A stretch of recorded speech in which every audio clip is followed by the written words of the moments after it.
Nyagatare Narcisse mu gihe cya jenoside yakorewe abatutsi itangira yari afite imyaka 8 ahungana n'umuryango we, ariko benshi muri bo bishwe n'interahamwe ku musozi wa Mvuzo mu murenge wa Murambi ahubatswe urwibutso rubungabunze amateka ya jenoside. Nanjye rero narahunze mpungana n'abandi basore twari duturanye, duhungira ahantu hepfo mu ishyamba, ahantu twajyaga dukunda gushaka icyarire cyo gusasira inka. Tugezeyo ntitwamenye ko hari interahamwe zadukurikiye tutabizi, noneho basa n'abatugoda. Abo basore bagenzi banjye twari turi kumwe basa n'abandusha intambwe, bo barakomeza ariko ngiye baransigarana izo nterahamwe. Niko kumfata zinjyana aho bari bateganyije bari butwicire twese. Twarazamutse tugaruka nko mu cyerekezo cy'iwacu aho twari twaturutse. Noneho nza gusanga umwe se w'aba basore twari twahunganye, nsanga bamufashe bamwicaje, ari naho hari shefu w'interahamwe wari wabadutumye aho twari twahungiye. Tuhageze uwo musaza bahise bamwica, bahise bamutema. Noneho wari uyoboye ibitero yari n'umuhungu wa papa muri batisimu, papa yari yaramubyaye muri batisimu. Ubwo nanjye rero nari ndaho, urumva nari nsigaye n'uwo muryango wa Tsimbaniro, umugore n'abana. Nanjye nahise niruka, n'umugore wa Tsimbaniro ariruka, abana nabo bahita babafata babatsinda aho ngaho. Bagirinka ya Sentano umubyeyi nawe wari ufite imyaka 12 mu gihe cya jenoside yakorewe abatutsi, warokotse nyuma y'uko umuryango we utikiriye ku musozi wa Mvuzo.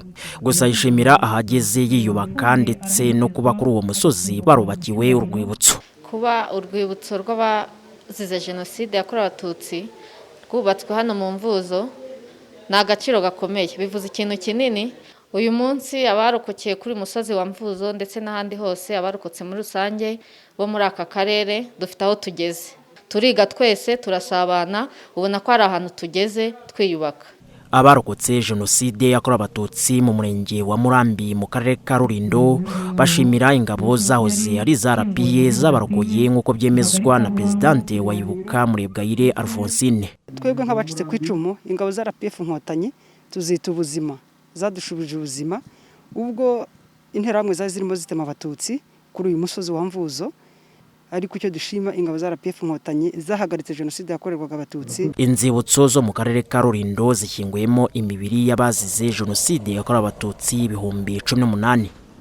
Umuyobozi w'akarere ka Rulindo Mukanyirigira Judith avuga ko ubuyobozi bw'akarere bufite gahunda yo guhuriza hamwe inzibutso 9 zubatswe mu karere zigakorwamo 2 mu rwego rwo kuvugurura inzibutso. Mu karere ka Rulindo dufite inzibutso 9. Politiki y'igihugu rero dusaba ko duhuza inzibutso tukanimura iyo mibiri twashyira mu nzibutso zizo twatunganyije. N'ubundi n'urwibutso turateganya ko tuzubaka urundi rwibutso rutari urunguru kugira ngo dukora igikorwa n'abazaza nyuma y'imyaka 100 n'indi renga bazagisanga.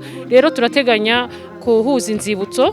Rero turasaba abantu bose bafashe igihugu muri rusange, bafasha abanyarwanda baba bazi aho abantu baguye, tubashe gushyingura abantu bacu. Aha ni ku rwibutso rwa Mvuzo rushyingwemo imibiri isaga 3773 y'abatutsi baguye kuri uyu musozi wa Mvuzo. Kugeza ubu mu karere ka Rulindo habarizwa inzibutso 9 mu rwego rwo gukomeza gusigasira amateka ya jenoside yakorewe abatutsi.